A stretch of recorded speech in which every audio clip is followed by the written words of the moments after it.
Lah elah, anak baru lahir, babanya meninggal, kita jadinya yang aduh. Jadi kita berlindung biar nih saudara-saudara kita, kerabat kita, keluarga besar kita jangan ada yang meninggal mendadak.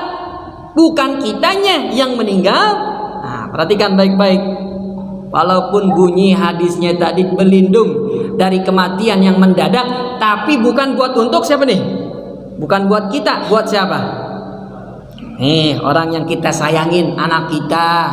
Assalamualaikum warahmatullahi wabarakatuh.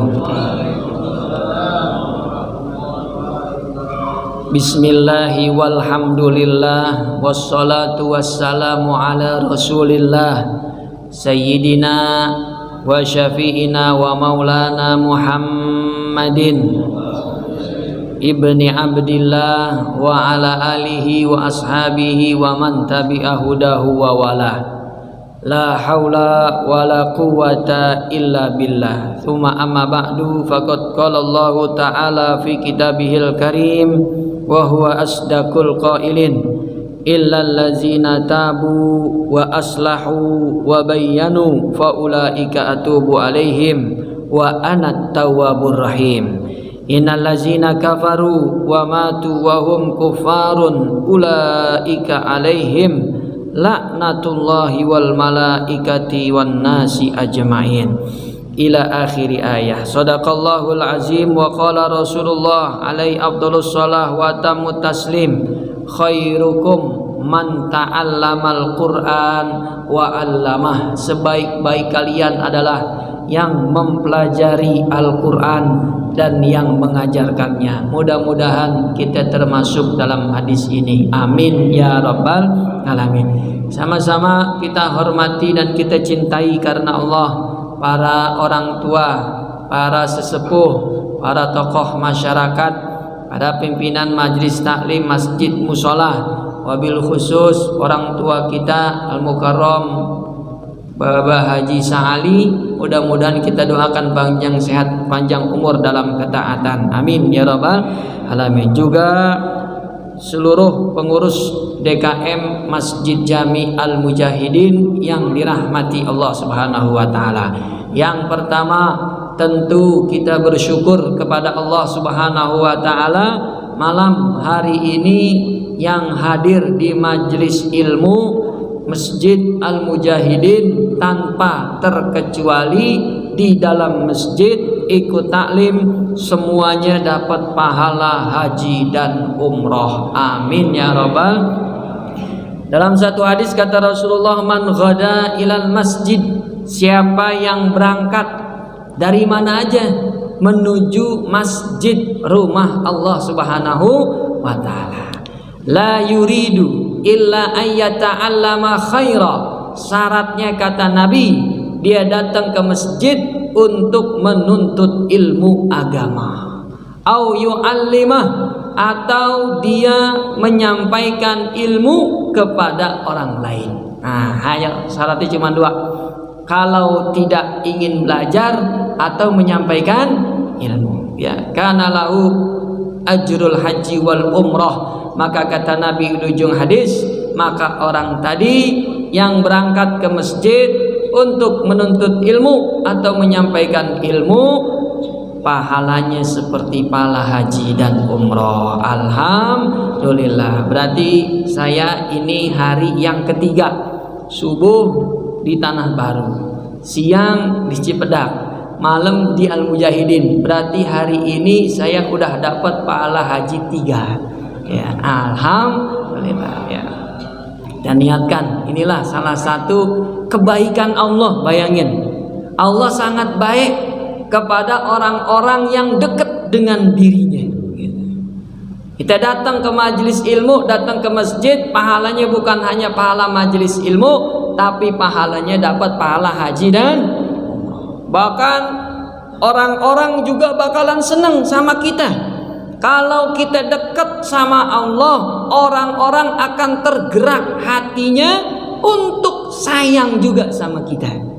Sebagaimana Allah sayang kepada kita, orang-orang yang dekat dengan Allah Subhanahu wa ta'ala. Walaupun kita nggak ngarep, tapi sudah menjadi ketentuan Allah Subhanahu wa ta'ala. Kalau Allah mencintai seorang hamba karena dia dekat, karena dia rajin beribadah kepada Allah Subhanahu wa ta'ala, maka dia akan cinta kepada orang tersebut. Dan malaikat Jibril dipanggil, ya Jibril, sampaikan kepada seluruh penduduk langit untuk mencintai si fulan.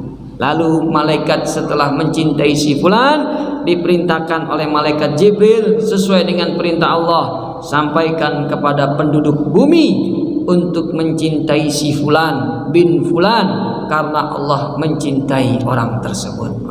Inilah keuntungan orang-orang yang dekat dengan Allah Subhanahu wa ta'ala. Jadi kalau ditanya, kalau sebulan kita bisa dapat haji lebih daripada sekali, mungkin.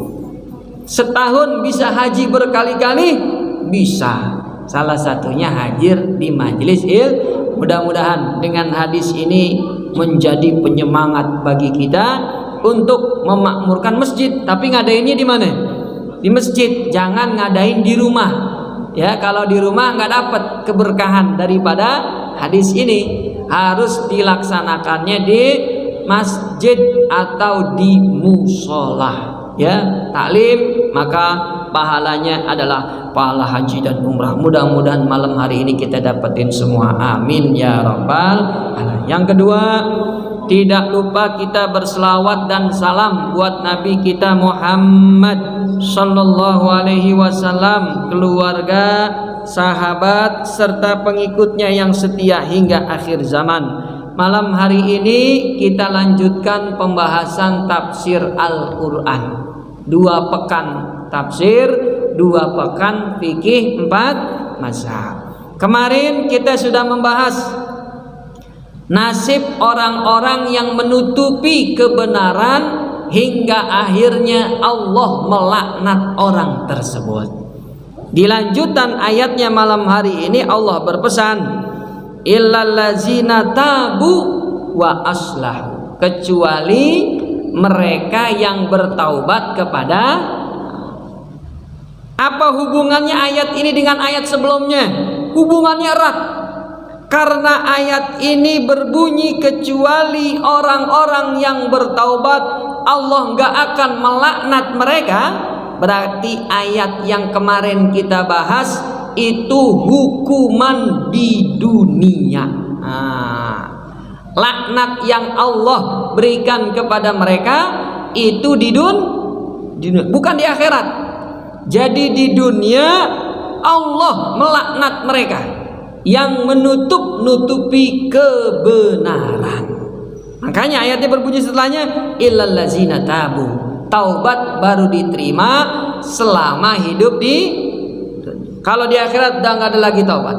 Maka dari ayat ini, ayat yang sebelumnya menjadi pelajaran bagi kita, itu laknat dari Allah buat mereka, laknat dari malaikat, bahkan dari seluruh penduduk bumi kecuali jin dan manusia, itu berlakunya di dunia.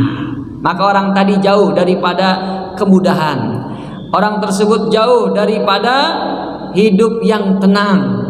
Orang tersebut hidupnya penuh dengan kesempitan, kesengsaraan, gak pernah puas, hatinya gak pernah tenang, gara-gara dilaknat oleh Allah. Tapi Allah masih kasih kesempatan kepada mereka, illallazina tabu, kecuali orang-orang yang bertaubat. Wa aslahu wa bayyanu faulaika atubu alaihim, dan mereka memperbaiki diri mereka serta menjelaskan apa yang sebelumnya mereka tutupi. Jadi yang namanya taubat itu rukunnya di sini nih. Pertama, bertaubat menyesal. Yang kedua, wa aslahu, mengganti yang buruk tadi dengan kebaikan. Wa bayyanu, dan yang ketiga, merubah perbuatan buruk dengan kebalikannya. Itu baru taubatnya diterima oleh Allah Subhanahu. Nyesel udah, tapi belum berbuat kebaikan, tobatnya belum diterima. Nyesel udah mengganti dengan kebaikan, alhamdulillah, tapi belum melaksanakan lawan dari perbuatan dosanya, maka belum diterima. 3 ini harus ada. Taubat artinya menyesal, yang kedua mengganti dengan amal kebaikan, yang ketiga mendatangkan perbuatan yang berlawanan dengan dosa yang dia kerjakan. Apa perbuatan dosanya? Menutup-nutupi. Maka kebalikan dari menutupi apa? Menjelaskan. Wa bayyanun. Apa dosanya? Ghibah, membicarakan keburukan orang lain. Di mana? Di satu komunitas. Maka taubatnya baru diterima kalau dia melakukan yang sebaliknya. Dosanya ghibah di komunitas itu baru diterima kalau dia membicarakan kebaikan orang tersebut di komunitas tersebut. Kalau belum melakukan hal itu, maka taubatnya belum diterima. Jadi itu hati-hati Pak, kalau kita bikin dosa, ya 3 ini harus ada. Illal ladzina tabu wa aslahu wa bayyanu faulaika atubu alaihim. Yang telah melakukan 3 tadi, maka Allah akan menerima taubat orang tersebut. Kita kalau buka Quran bahas tentang taubat, kadang-kadang ayat taubat yang pertama Allah bentuknya perintah untuk kita taubat. Buka Quran, ayat taubat yang pertama modelnya perintah. Tadi itu sholat maghrib, kalau kita lanjutin ayatnya rakaat kedua, ada perintah untuk taubat. Ya ayyuhallazina amanu tubu. Perintah kan nih? Tubu ilallahi taubatan nasuha. Perintah dari Allah. Orang yang beriman, bertaubatlah kepada Allah taubatan nasuha. Kadang-kadang ayat taubat yang kedua pujian dari Allah Subhanahu wa taala buat orang yang bertaubat. Innallaha yuhibbut tawwabin, ya kan? Sesungguhnya Allah mencintai orang yang bertaubat. Pujian dari Allah buat orang yang bertaubat, dicintai oleh Allah. Yang terakhir, ayat taubat di Al-Quran berisi balasan buat orang-orang yang bertaubat. Kira-kira ayat kita malam hari ini masuk yang pertama, kedua, apa yang ketiga? 3. Berarti ngikutin, ya. Kalau yang pertama kan tadi perintah, yang kedua pujian, yang ketiga balasan. Ayat yang kita lagi bahas masuk kategori yang ketiga, balasan buat orang yang bertaubat. Faulaika atubu alaihim, maka mereka diterima taubatnya oleh Allah. Dihapus tuh dosa-dosa yang udah dia perbuat, dihapus bahkan dengan izin Allah dalam ayat yang lain. Faulaika yubaddilullahu sayyiatihim hasanat. Kalau taubatnya benar-benar nasuha, malaikat catat keburukan, catatan keburukan berubah langsung jadi kebaikan. Itu rahmat dari Allah Subhanahu, balasan ya buat orang yang bertaubat. Perbuatan dosanya berubah, catatannya berubah. Yubaddilullah sayyiatihim hasanat, ya Allah. Ya, maka dari itu rajin-rajinlah kita bertaubat kepada Allah Subhanahu wa taala. Ini Allah masih berikan kesempatan kepada mereka agar tidak dapat laknat lagi, diminta untuk bertaubat. Lalu balasan yang di akhirat mana?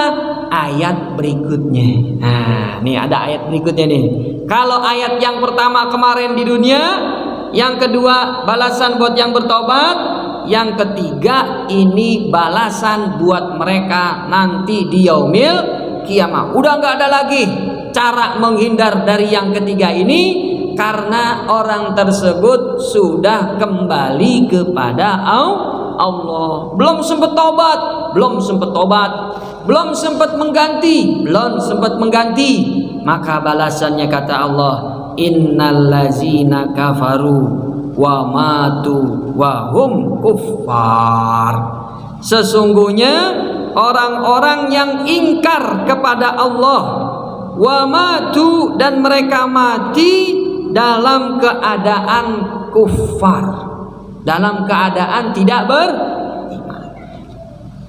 Dalam tafsir dijelaskan ada dua, bisa jadi meninggalnya dia dalam keadaan kafir, memang sejak dari lahir dia kafir, atau yang kedua, lahir sebagai seorang muslim, semangat beribadah di masa muda, tapi begitu di masa senja, di waktu tua, tergelincir keimanannya, lalu dia mati dalam keadaan kafir.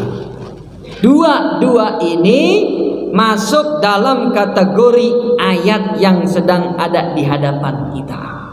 Innal ladzina kafaru wa matu wa hum kufar. Bukan hanya orang kafir saja yang lahirnya sebagai kafir, tapi kita yang dari kecil sebagai seorang mukmin dididik oleh orang tua kita dengan pendidikan yang islami, nauzubillah min zalik.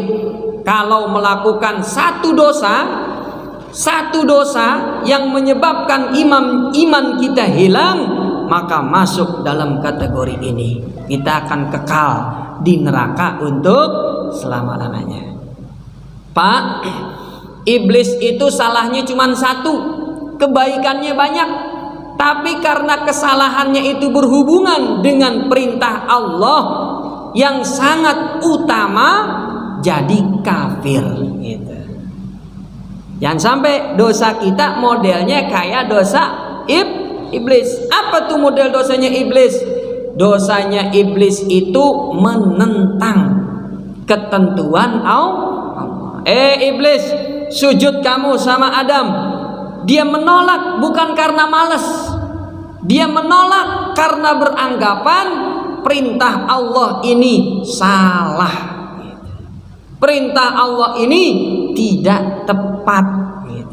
Harusnya yang sujud Adam, saya lebih baik. Ana khairum minhu khalaqtani min narin wa khalaqtahu min tin. Saya dari api mulia, Adam dari tanah rendah hina, begitu ya. Karena itu tuh, maka kalau ada orang yang hari ini beranggapan jilbab sudah tidak relevan lagi, ada nggak yang berpendapat begitu? Jilbab udah nggak cocok lagi zaman sekarang, kami menolak, itu langsung kafir. Daripada orang yang nggak pakai jilbab kita tanya, Bu, kenapa ibu nggak pakai jilbab? Saya belum dapat hidayah, masih malas, gerah, ogah, masih berdosa. Tapi kalau dia bilang jilbab udah nggak cocok sama zaman sekarang, langsung otomatis kafir, karena dia beranggapan perintah Allah itu tidak layak lagi. Nah, itu hati-hati.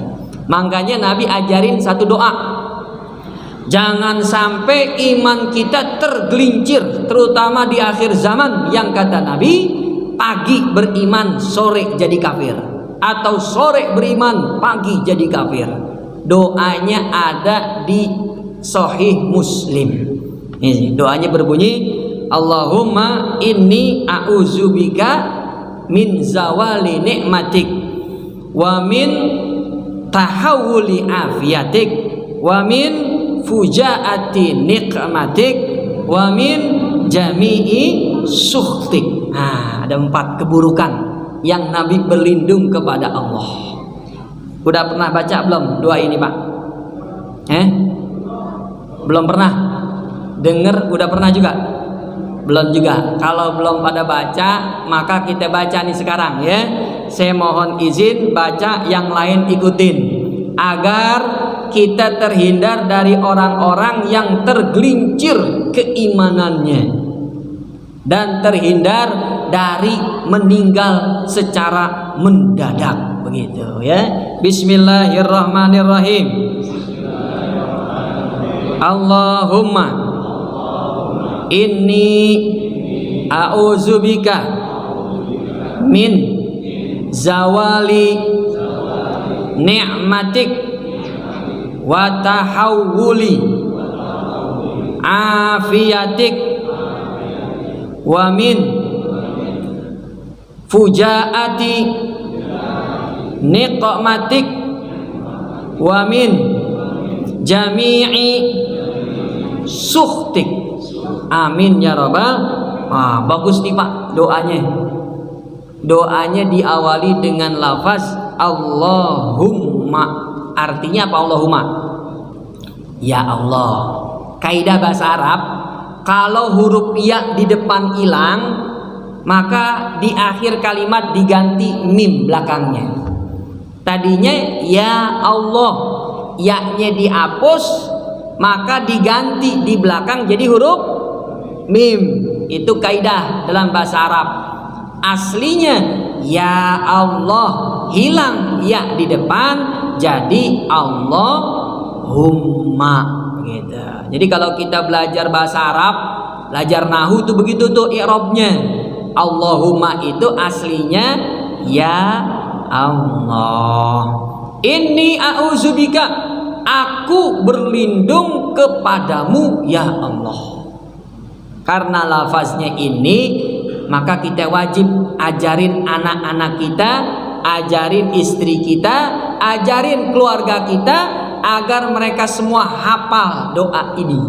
Karena pakai lafaz ini. Bapak Ibu kalau masuk ke kamar mandi bacanya hafal nggak kira-kira? Hafal, karena depannya tadi ini kan. Bapak doa masuk kamar mandi lupa. Allahumma inni a'udzubika, ya kan? Minal khubuthi. Kalau kebelet mungkin kita lupa kali itu. Buru-buru ya kan?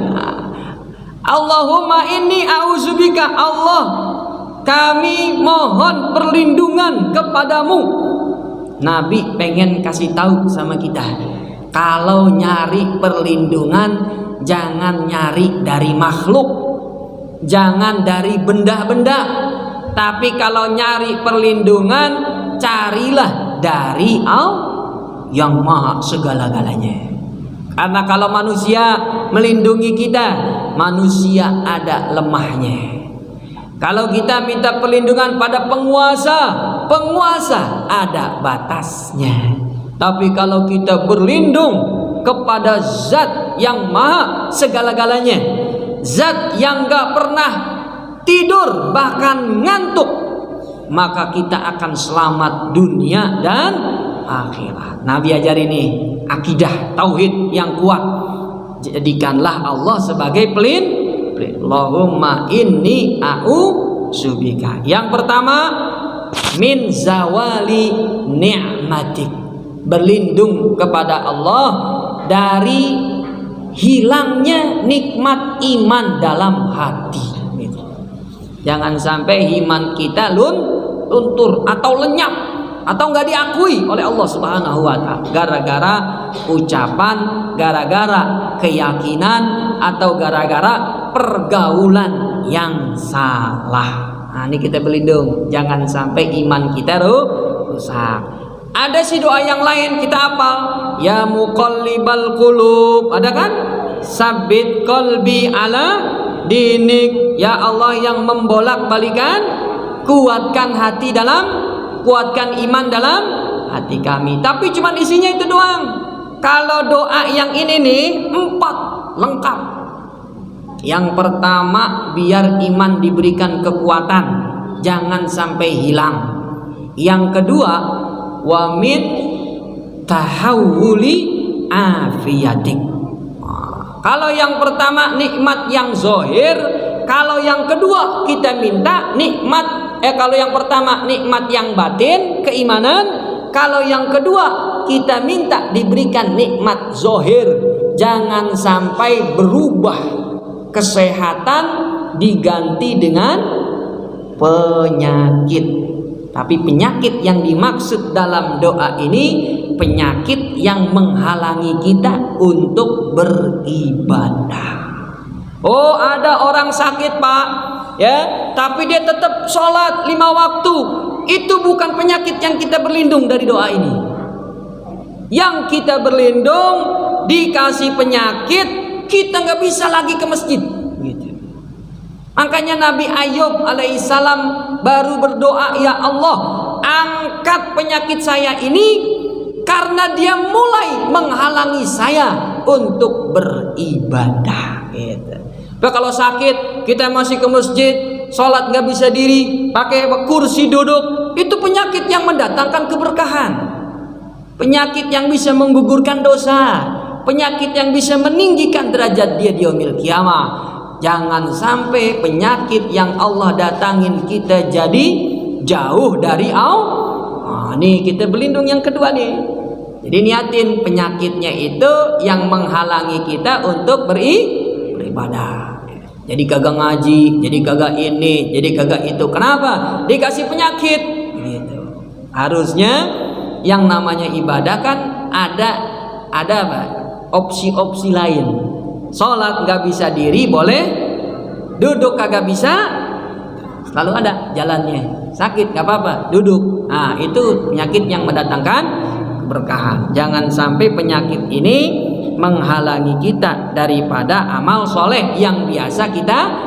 Itu yang kedua. Yang ketiga, wamin fujaati nikmatik. Yang ketiga ini Nabi ajarin kita berlindung kepada Allah dari meninggal secara mendadak. Ada nggak orang meninggal mendadak? Malam ikut taklim, paginya meninggal. Tapi bukan taklim sini, bukan ya. Tahu taklim yang mana ya kan? Nah, sehat, malamnya sehat, masih ngobrol, masih ngopi, paginya meninggal. Orang yang meninggal mendadak belum tentu su'ul khotimah, belum tentu juga husnul khotimah, belum tentu nikmat, belum tentu azab, tergantung meninggalnya kayak gimana gitu. Jadi jangan kita bilang, "Noh, tetangga kita meninggalnya mendadak, su'ul khotimah." Oh enggak. Dilihat akhirnya. Kalau meninggal lagi baca Quran, ada tuh di Mesir, orang lagi baca Quran sehat, Pak. Sholat Jumat baca Quran, fa'lam annahu la ilaha illallah, sambil nunjuk, meninggal. Itu bukan cuman lisannya yang ngucap la ilaha illallah, tapi apanya? Jarinya juga lagi nunjuk kalimat. Kira-kira tuh orang meninggal mendadak husnul khotimah apa su'ul khotimah?